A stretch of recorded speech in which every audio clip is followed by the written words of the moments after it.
si Makmak ngayon. Ang kasama ko. Pala yung cabinet tapos na. Pinumutan na nila ng sako para hindi mabasa o masaprihan. Kasi lagi nang umulan dito tuwing hapon. Ito yung pinipinis namin, yung dalawang pinto. Pala yung design niya. Ito yung 80 by 210. Ito naman yung 1 meter by 210 pang main door nila. Pinasadya nila yung lapad niya kasi usually mga pang main door lang talaga.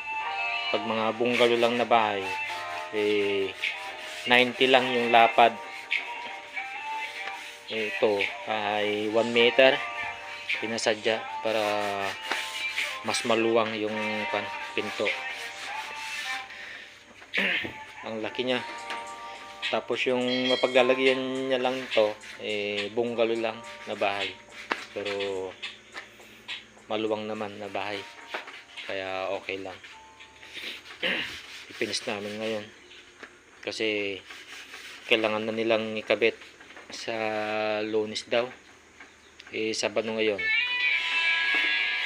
Kaya kung hindi ko matapos ngayon maghapon, maka-overtime ko bukas Linggo para may deliver namin hanggang Lunes ng umaga siguro.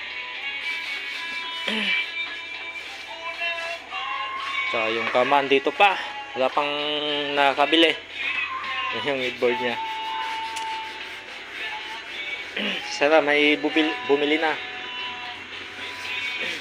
Yan naman na yung salamin na lang, kasi yung salamin na nabili namin kahapon isa lang, kailangan pa ng isa kasi yung pinagbilihan namin kahapon isa lang yung available na salamin nila, kaya maghanap kami mamayang hapon siguro kasi kailangan na namin talaga finish tong dalawang pinto.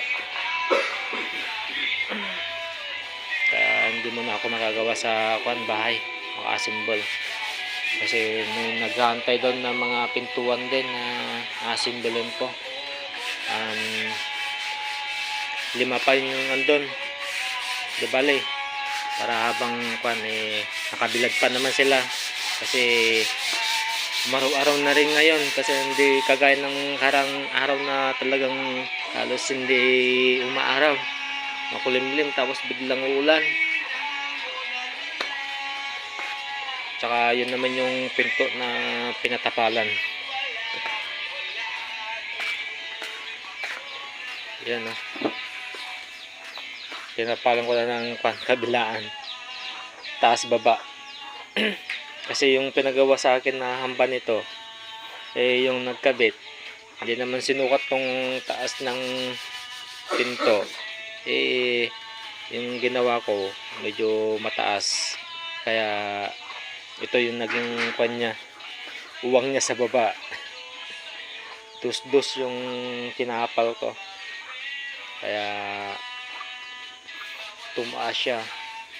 Pero mas maganda naman siyang tumaas kasi ang baba nitong pinto, nasa lang 180 lang yung taas niya. Kaya ngayon pumalo na siya ng 190 mahigit, kaya okay na tumaas kaysa yung ito naman 180 ang baba. So ayun, kailangan namin tapusin to mga pinto.